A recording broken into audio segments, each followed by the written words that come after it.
للہ رب العالمین والصلاة والسلام علی سید الانبیاء والمرسلین وعلی آلہ الطیبین الطاہرین واصحابہ المرضیین ومن تبعہم بإحسان الی یوم الدین۔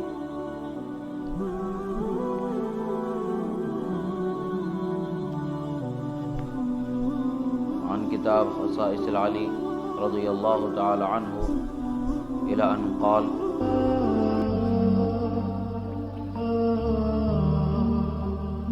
عن عامر بن سعد بن ابی وقاص عن ابیہ قال امر معاویہ سعدا فقال ما يمنعك ان تسب ابا تراب فقال اما ما ذكرت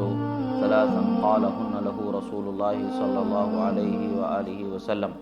فلن أسبه لأن تكون لي واحدة منهن أحب إلي من حمر النعم سمعت رسول الله صلى الله عليه وآله وسلم يقول له وقد خلفه في بعض مغازيه فقال له علي يا رسول الله صلى الله عليه وسلم تخلفني مع النساء والصبيان فقال له رسول الله صلى الله عليه وسلم أما ترضى أن تكون مني كهارون من موسى إلا أنه لا نبي بعدي وسمعته يقول يوم خيبر لأعطين الرأية رجلا يحب الله ورسوله ويحبه الله ورسوله فتطاولنا لها فقال ادعوا لي عليا فأتي بأرمد فبصق في عينيه ودفع الرأية إليه ولما نزلت إنما يريد الله ليذهب عنكم الرجس أهل البيت ويطهركم تطهيرا دعا رسول الله صلى الله عليه وآله وسلم عليا وفاطمة وحسنا وحسينا فقال اللهم هؤلاء أهلي۔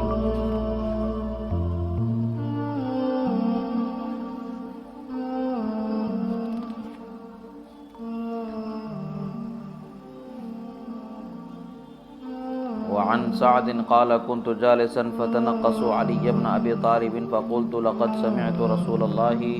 صلى الله تعالى عليه وسلم يقول إن له خصالا ثلاثا لأن يكون لي واحدة منهن أحب إلي من حمر النعم سمعت يقول إنه مني بمنزلة هارون من موسى إلا أنه لا نبي بعدي وسمعت يقول لأعطين الرأية غدا رجلا يحب الله ورسوله ويحبه الله ورسوله وسمعته يقول من كنت مولاه فعلي مولاه۔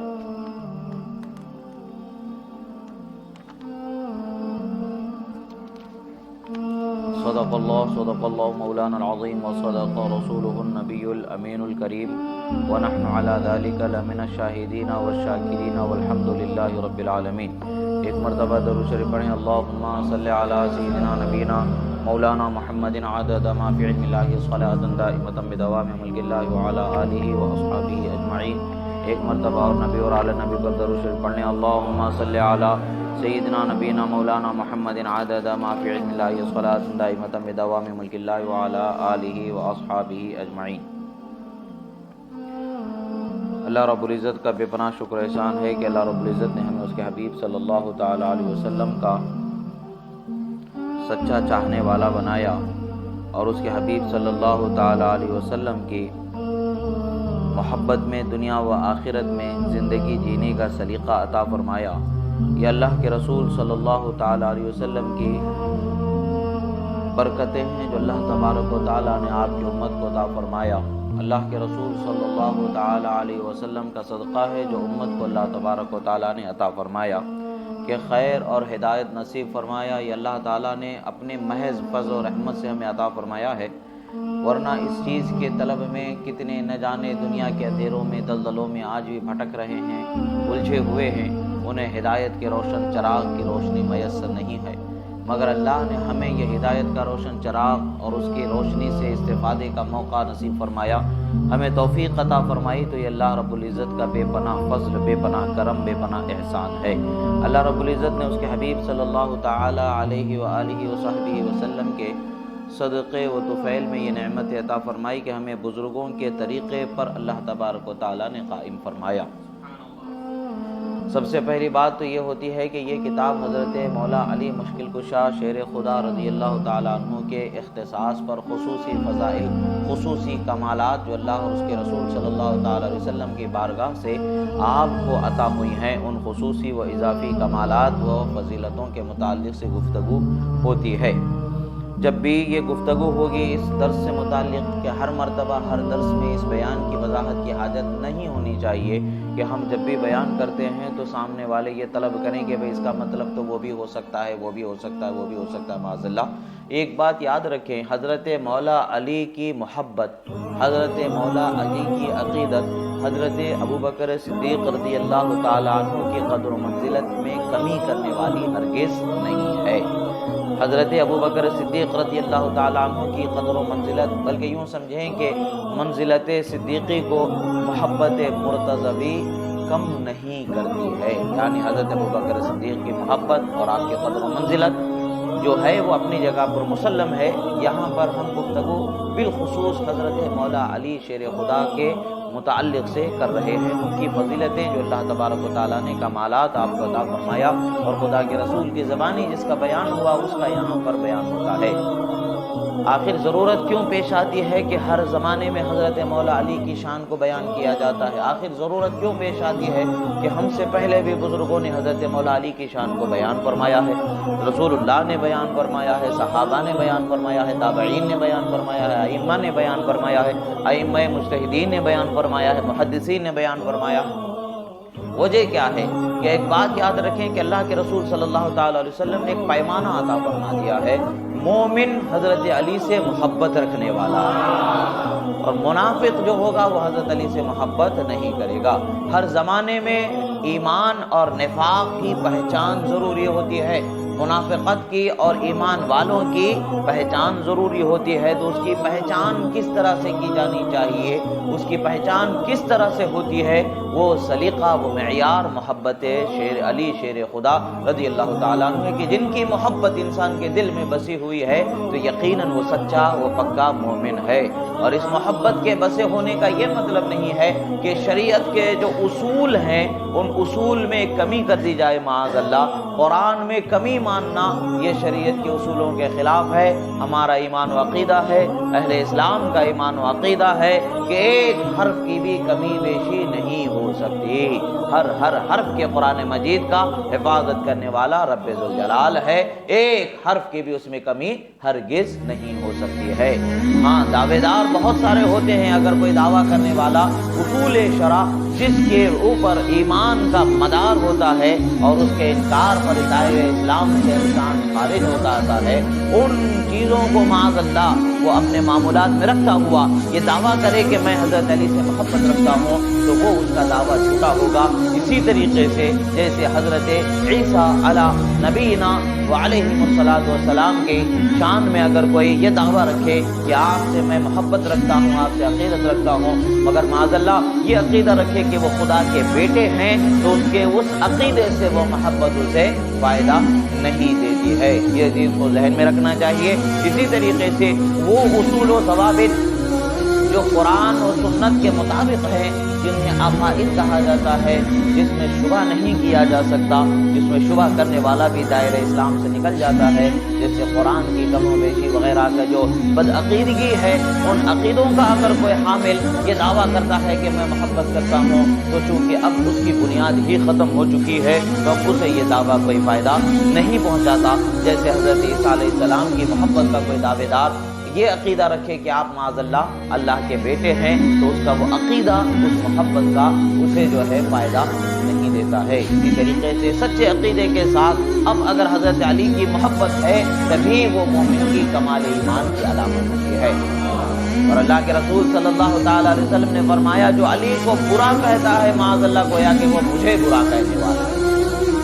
اللہ کے رسول صلی اللہ تعالیٰ علیہ وسلم نے فرمایا ہے جو علی کو برا کہتا ہے وہ گویا کہ مجھے برا کہنے والا ہے، جو علی سے محبت کرتا ہے گویا کہ وہ مجھ سے محبت کرنے والا ہے۔ یہ اللہ کے رسول صلی اللہ تعالیٰ علیہ وسلم کا فرمان ہے۔ اور جہاں کہیں بھی تاریخ میں جب بھی ضرورت ہوئی، یہ حضرت امام نسائی نے بھی جو کتاب لکھی، یہ اس وقت پر بھی جب آپ ملک شام کے علاقے میں تھے تو لوگوں نے آپ نے دیکھا کہ ممبروں پر حضرت مولا علی شیر خدا فاتح خیبر رضی اللہ تعالیٰ عنہ کی شان میں برا بھلا کہا جانے لگا تھا۔ لوگوں کا یہ معمول تھا کہ اس وقت پر حضرت مولا علی کی شان میں برائیاں کیا کرتے تھے، ان کو برا بولا جاتا تھا، ان کے ساتھ جو ہے بدزبانی کی جاتی تھی، جس طریقے سے کہ صحیح مسلم کے اندر بھی ایک حدیث مبارکہ ہے اور اگر دوسری جگہ پر بھی ایک حدیث مبارکہ ملتی ہے۔ صحیح مسلم کی جو ہے حضرت سہل بن سعد بیان کرتے ہیں کہ آل مروان میں سے ایک شخص کو مدینہ کا عامل گورنر مقرر کر دیا گیا تھا۔ اس نے حضرت سہل بن سعد جو اس کے صحابی رسول ہیں ان سے کہتا ہے کہ آپ ممبر پر کھڑے ہو جائیں اور حضرت علی رضی اللہ تعالیٰ عنہ کو برا کہنا شروع کر دیں، ان کی شان میں کمی کرتے ہوئے ان کو برا کہنا شروع کر دیں۔ تو حضرت سہل بن سعد رضی اللہ تعالیٰ عنہ نے منع فرمایا اور کہا کہ میں ہرگز ایسا نہیں کروں گا۔ تو اس نے کہا کہ چلو ایسا تو کہ نام حضرت علی کا لے کر کے نہ کرو، مگر اتنا تو کر دو کہ اللہ کی لعنت ہو ابو تراب پر معاذ اللہ، ایسا تو کہہ دو۔ حضرت سہل بن سعد فرماتے ہیں کہ میں ہرگز ایسا نہیں کہوں گا، اس لیے کہ ابو تراب جو خطاب رسول اللہ صلی اللہ تعالیٰ علیہ وسلم کی طرف سے حضرت مولا علی کو ملا تھا وہ اتنا پسند تھا کہ جب بھی اس نام سے انہیں بلایا جاتا تو خوشی سے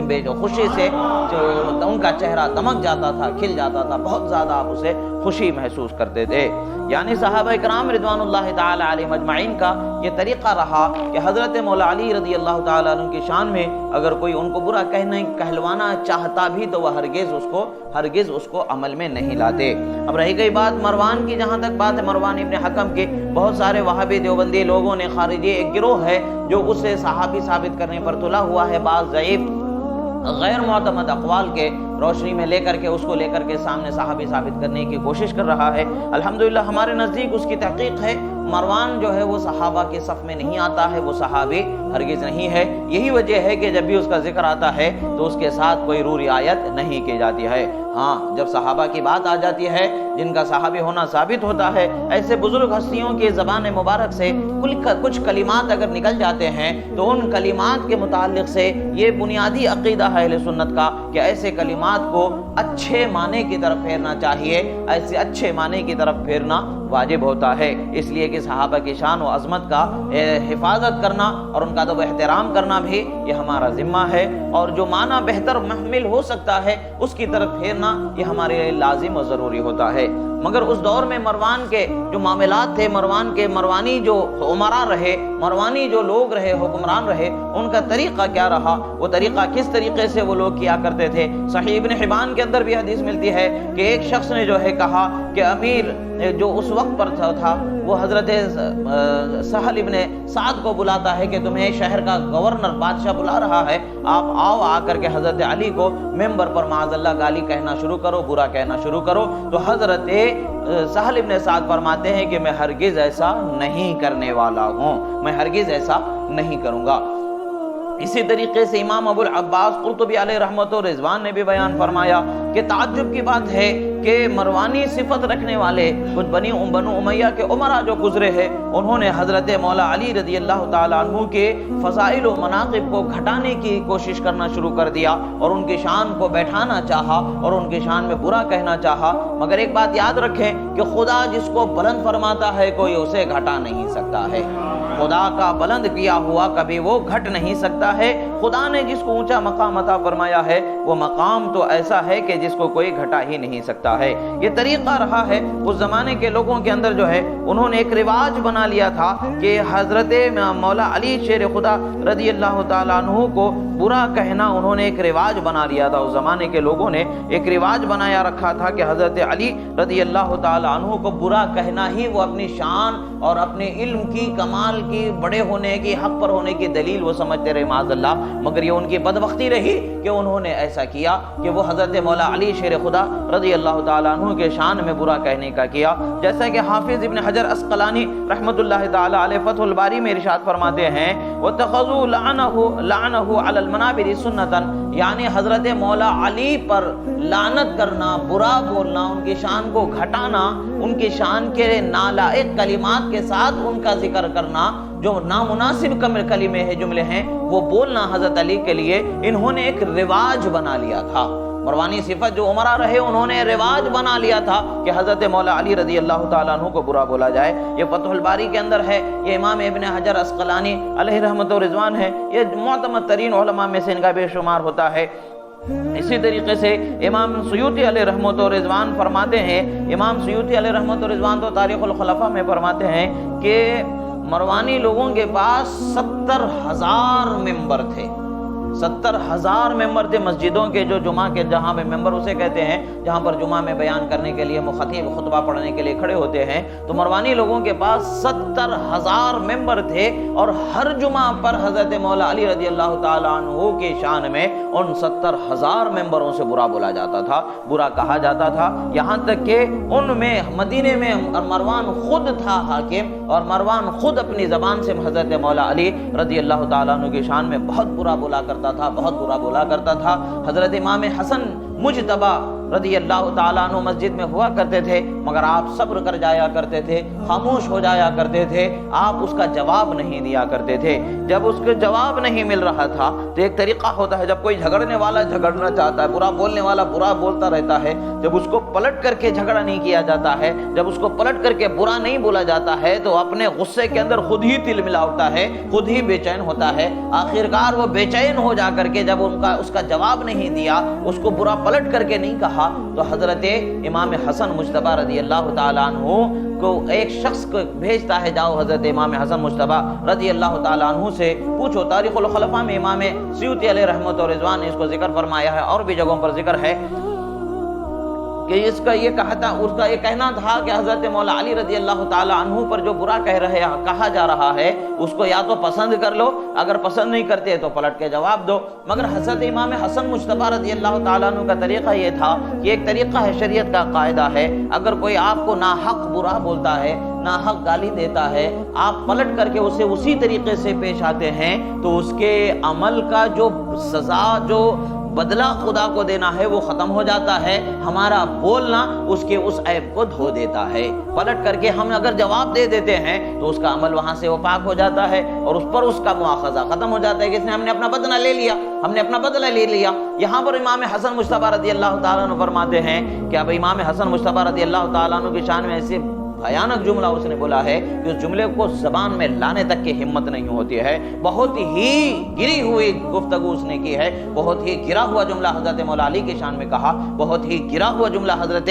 خاتون جنت فاطمہ زہرا رضی اللہ تعالیٰ عنہ کی شان میں اس نے کہا, اور حضرت امام حسن کو ایسا بولا کہ گویا کہ کوئی شخص بھی اس کو گوارا ہی نہیں کرے گا. اگر اپنے ماں باپ کو اس گرے ہوئے انداز سے اگر کوئی بولے تو پلٹ کر کے فوراً اس کا جواب دینے کے لیے کھڑا ہو جائے گا, مرنے مارنے پر انسان تیار ہو جائے گا. اس قدر گرے ہوئے گھنونے انداز میں اس نے ذکر کیا ہے. ہمیں اس کا ذکر کر کے کیا فائدہ ہے؟ ہمارے کانوں کو ہمیں برا, اس کی برے بولی سے ہمیں اپنے کانوں کو آشنا نہیں کرنا ہے. وہ برا ہے, یقیناً اللہ کی بارگاہ میں اس کی برائی کا اس کو جواب دینا ہوگا. اسی لیے ہم بھی اس کو جو برا بولنے کا اس کا طریقہ ہے وہ طریقے سے ہم برا نہیں بول رہے ہیں, اس لیے کہ اللہ کے پاس اس کو جواب دینا ہے, اللہ کے پاس کے حساب کتاب سے اس کو بچانا نہیں ہے, اس کو وہاں پر حساب دینا ہے. حضرت امام حسن مجتبی رضی اللہ تعالیٰ عنہ نے فرمایا کہ سنو, ایک بات سنو, کہ تم نے جو گالیاں بکی ہیں, تم جو برا بول رہے ہو, اس کے جواب میں, اس کے بدلے میں تمہیں برا بول کر کے تمہارے نامہ اعمال سے یہ برائی کو نہیں مٹانا چاہتا. یہ برائی جو تم نے کی ہے اس کو میں مٹا دینا نہیں چاہتا. اگر میں پلٹ کر کے تم کو برا بول دوں گا تو تمہاری برائی مٹ جائے گی, بدلہ پورا ہو جائے گا. سنو, اگر تم نے جو کچھ میرے حق میں کہا ہے تو اگر وہ سچ ہے تو اللہ تمہیں اس کی جزا دے,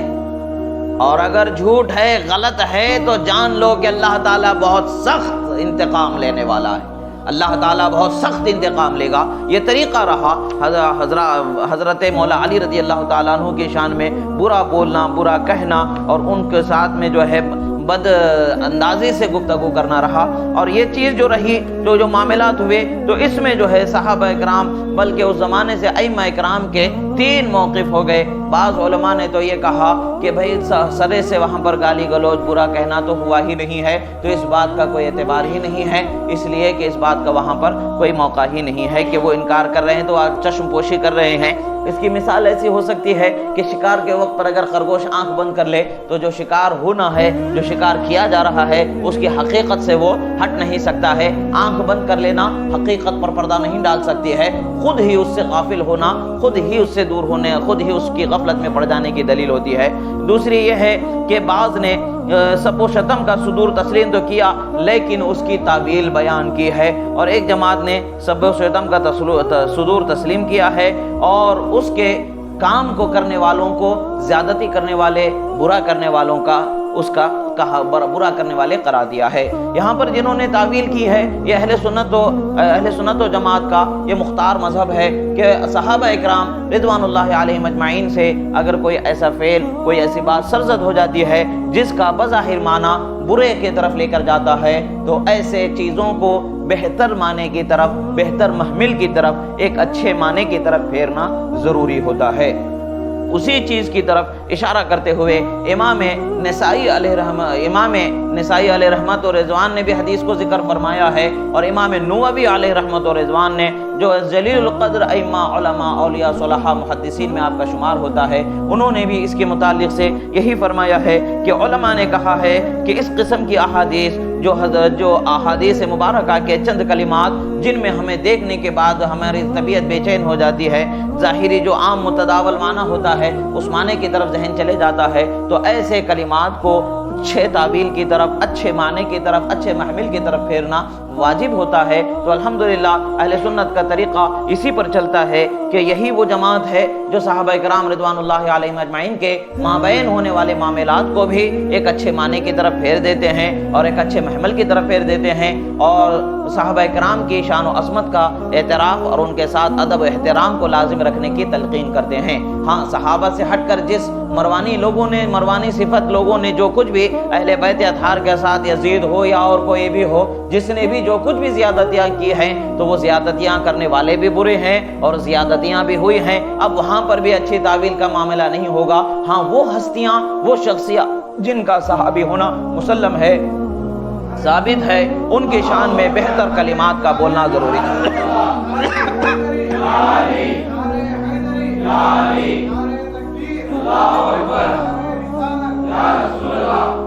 یہاں پر حضرت امیر معاویہ رضی اللہ تعالیٰ عنہ کی طرف نسبت کرتے ہوئے ایک حدیث مبارکہ مذکور ہے، تو یہاں پر بھی اسی طریقے سے امام نووی علیہ رحمۃ الرضوان کے فرمان کے مطابق جو کلمہ ہے اس کلمے کو جو ہے ایک بہتر معنی کی طرف پھیرنا ہمارے لیے ضروری ہوتا ہے، اور وہ بہتر معنی کیا ہوتا ہے، وہ کس طریقے سے بہتر معنی ہے، اس کی طرف انشاءاللہ آگے بڑھیں گے۔ حضرت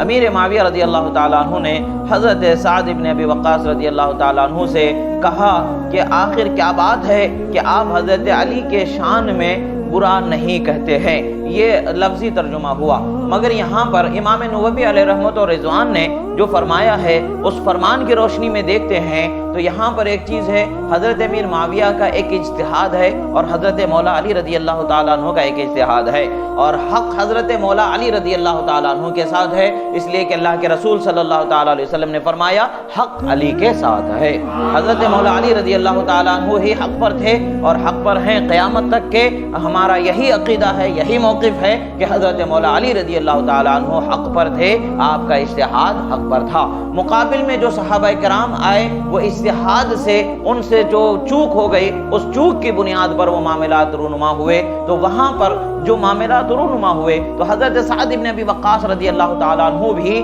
وہ لوگوں میں سے ہیں جو حضرت مولا علی رضی اللہ تعالیٰ عنہ کے اجتہاد کو حق پر جاننے والے لوگوں میں سے ہیں، یعنی حضرت مولا علی رضی اللہ تعالیٰ عنہ کا اجتہاد ہے وہ حق و درست و صحیح جاننے والے ہیں۔ گویا کہ حضرت امیر معاویہ رضی اللہ تعالیٰ عنہ نے پوچھا کہ کیا بات ہے تمہیں کہ برا کہنے سے حضرت علی کو تم برا کہنے سے رک جاتے ہو، یعنی یہاں پر کیا ہے کہ یعنی حضرت علی کے اجتہاد کو غلط خطا کہنے سے تم اپنے آپ کو روکتے ہو، ہمارے اجتہاد کو خطا کہتے ہو، حضرت علی کے اجتہاد کو حق کہتے ہو، آخر کیا وجہ ہے کہ ان کی کیا معاملات ہیں؟ کیا تم ان کے تقوی، طہارت، علم اور بزرگی کی وجہ سے کہتے ہو، یا ایسے ہی تم بغیر سمجھے سوچے ہوئے تم کہہ دیتے ہو، یا اپنے آپ پر ذاتی طور پر کسی طریقے کا دباؤ محسوس کر کے تم کہہ دیتے ہو؟ حضرت سعد بن ابی وقاص رضی اللہ تعالیٰ عنہ نے جواب میں ارشاد فرمایا کہ 3 چیزیں جو ان کو رسول اللہ صلی اللہ تعالیٰ علیہ وسلم نے عطا فرمائی، جو ان کے حق میں فرمائی ہیں، وہ چیزیں مجھے ہمیشہ ان کے حق میں برا بولنے سے روک دیتی ہیں، ان کو برا کہنے سے مجھے روک دیا جاتا ہے۔ ایک تو یہ بہتر تعویل ہے جو سب سے بہتر پسندیدہ ہے، جو ہمارے مختار تعویلات میں سے، مختار اس کے تعبیرات میں سے ہے، جو آپ حضرات کے سامنے بیان ہوئی۔ بعض علماء نے یہ بھی بیان فرمایا ہے کہ اس کی تعبیر یہ ہے کہ حضرت امیر معاویہ رضی اللہ تعالیٰ عنہ نے پوچھا کہ جب لوگوں کی ایک عادت ہی بن گئی ہے بغاوت کی، اور لوگوں کی ایک عادت ہی بن گئی ہے حضرت علی رضی اللہ تعالیٰ عنہ پر برا بولنے کی، آپ کو تکلیف پہنچانے کی، ایسے پرفتن ماحول میں آخر تم ان کو برا نہیں کہہ رہے ہو تو کیا وجہ ہے؟ کون سی وہ چیزیں ہیں جو تمہیں ان کو برا بولنے سے روک رہی ہیں؟ تاکہ گویا کہ یہاں پر ایک طریقہ، ایک معنی یہ بھی ہو سکتا ہے کہ لوگ حضرت علی کو برا بولنے سے پہلے ان کے حق میں جو رسول اللہ نے فضیلتیں اور ان کے کمالات بیان فرمائی ہیں ان کو یاد رکھ لیں اور اپنی زبان و فکر کو روک لیں۔ یہ بھی ایک تعویل اس کی ہو سکتی ہے، اور یہ بھی ایک بہتر معنی ہوتا ہے۔ بہرحال حضرت سعد بن ابی وقاص رضی اللہ تعالیٰ عنہ نے بیان فرمایا کہ حضرت سعد بن ابی وقاص فرماتے ہیں کہ 3 چیزیں رسول اللہ صلی اللہ تعالیٰ علیہ وسلم نے ان کو عطا فرمائی ہیں، 3 خوبیاں، 3 خصلتیں انہیں عطا فرمائی ہیں۔ وہ تینوں میں سے ایک بھی میرے نزدیک ہونا اس زمانے کی سب سے قیمتی دولت ہوتی تھی، حمر النعم، یعنی لال اونٹ ہوتے تھے جو سب سے بڑی دولت اس زمانے میں مانی جاتی تھی۔ جو آدمی لال اونٹوں کا مالک ہوتا تھا وہ پورے عرب کا سب سے امیر ترین آدمی گنا جاتا تھا، تصور کیا جاتا تھا۔ جس طریقے سے آج بینک بیلنس ہونا، کروڑوں ہونا اس کے امیر ہونے کی دلیل ہوتی ہے، اسی طریقے سے جتنے زیادہ لال اونٹوں کا وہ مالک ہوا کرتا تھا اتنا زیادہ جو ہے وہ مالدار اور امیر تصور کیا جاتا تھا۔ یہ فرماتے ہیں کہ مجھے پورے زمانے کی دولت مل جانے سے زیادہ ان 3 چیزوں میں سے ایک نعمت مجھے مل جانا عزیز ہے۔ پوری دنیا کا امیر ترین انسان بن جانا مجھے عزیز نہیں ہے، وہ جو 3 نعمتیں، 3 خصوصیتیں جو اللہ تبارک و تعالیٰ نے حضرت مولا علی کو رسول اللہ صلی اللہ تعالیٰ علیہ وسلم کی بارگاہ سے مرحمت فرمایا، ان تینوں میں سے ایک مجھے مل جانا سب سے زیادہ عزیز ہے۔ ان کو تو مجھے تو ایک کی خواہش ہے، ان کو تو 3 خصلتیں خصوصیات عطا فرمائی گئی ہیں۔ وہ کیا ہیں؟ فرماتے ہیں کہ رسول اللہ صلی اللہ تعالیٰ علیہ وسلم نے ایک مرتبہ ایک غزوہ جنگ میں تشریف لے جاتے وقت پر مدینہ منورہ کے حفاظت و نگرانی کے لیے آپ کو مدینہ منورہ پر اپنا خلیفہ بنایا، اور وہاں سے آپ تشریف لے جا رہے تھے۔ اب حضرت مولا علی رضی اللہ تعالیٰ عنہ تو بہادر، ایسے بہادر ہیں کہ عرب کی سرزمین پر ان جیسے بہادروں کی مثال بڑی مشکل سے نظر آتی ہے۔ آپ اس زمانے کے مشہور ترین ایسے بہادروں میں سے آپ کا شمار ہوتا ہے جو گھوڑے کو دوڑاتے ہوئے گھوڑے کی پیٹھ پر کھڑے ہو کر کے دونوں ہاتھوں سے میدان جنگ میں جنگ کرنے والے صحابہ میں سے تھے۔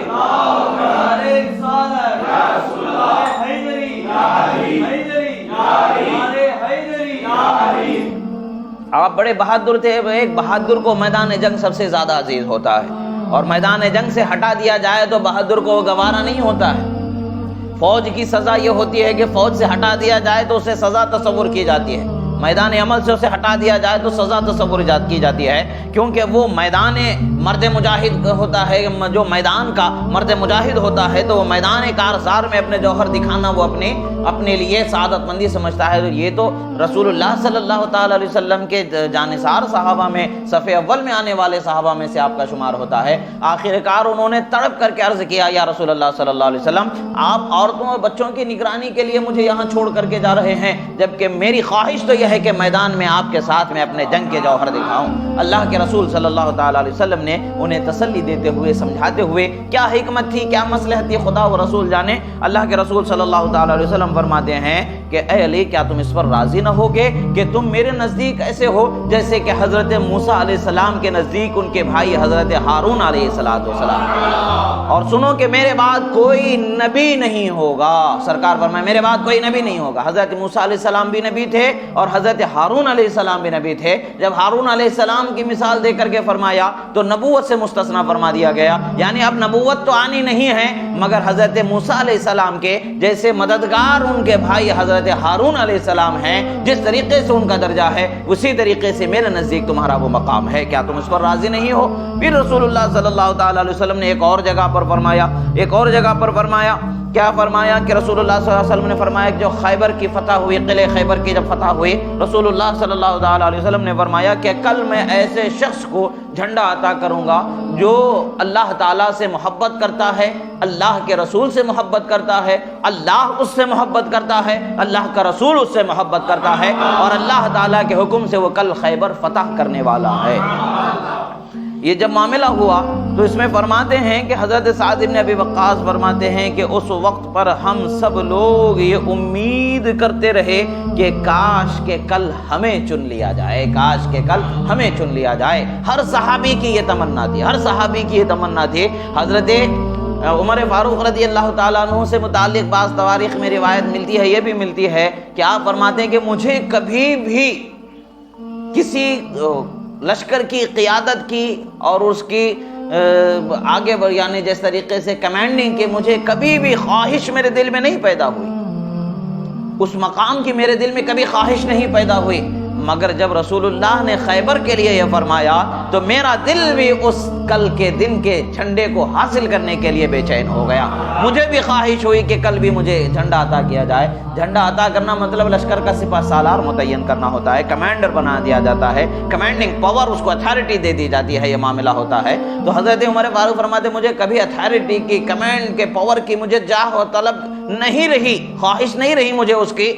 مگر جس دن رسول اللہ نے فرمایا خیبر کی فتح کا جھنڈا کل ایک ایسے بندے کو دیا جائے گا جو خدا و رسول کا محبوب ہے اور خدا و رسول سے وہ محبت کرنے والا ہے، تو میں اس جھنڈے کی طلب کرنے لگا، میرے دل میں اس کی طلب اور اس کی خواہش پیدا ہو گئی، حکومت کے لیے نہیں بلکہ وہ نعمت جو رسول اللہ صلی اللہ تعالی علیہ وسلم نے فرمایا ہے۔ پھر فرماتے جب دوسرا دن شروع ہو گیا، صبح ہو گئی، تو جب دوسرے دن معاملہ یہ ہوا کہ سارے صحابہ بیٹھے ہوئے کہ کس کو بارگاہ رسالت سے یہ انعام ملتا ہے، سب اپنے اپنے چہروں کو سروں کو اوپر اٹھائے بیٹھے ہیں تاکہ بیٹھنے میں کبھی سر نیچے ہونے کی وجہ سے نگاہ سے وہ نہ چوک جائے،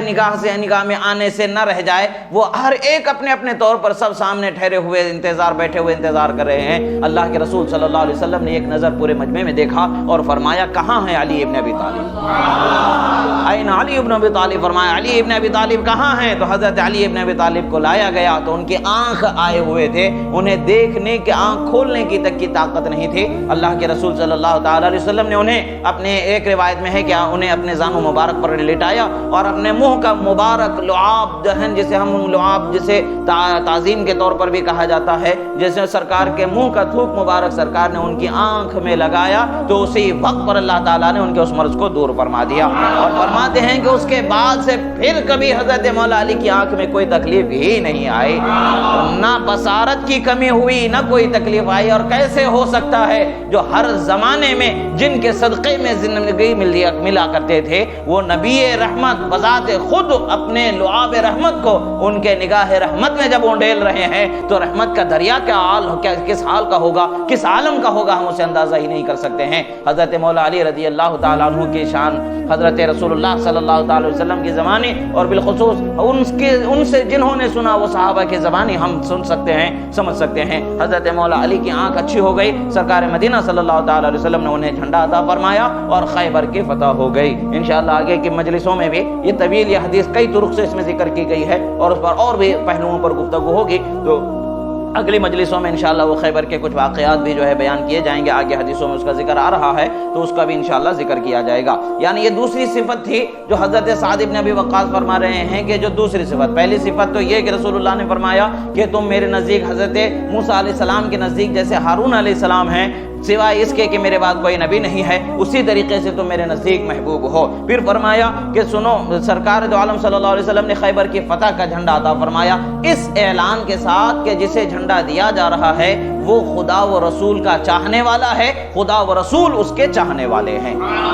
یہ نعمت وہاں پر مل گئی۔ ابھی ایک چھوٹی سی چیز یہاں پر ایک نکتے کی طرف میں آپ کی توجہ دلانا چاہوں گا۔ ہر انسان کا یہ دعویٰ ہوتا ہے کہ ہم خدا سے محبت کرتے ہیں، ہم خدا سے محبت کرتے ہیں، اللہ کے رسول سے محبت کرتے ہیں، مگر ہم محبت کرنے میں سچے ہیں، ہماری محبت وہاں قبول ہے، یہ ہمیں پتہ نہیں ہوتا ہے۔ مگر حضرت علی کی یہ شان ہے کہ وہ محبت کرنے میں سچے ہیں، ان کی محبت قبول ہے، یہ رسول اللہ کی زبانی ہمیں اس کا پتہ چل رہا ہے۔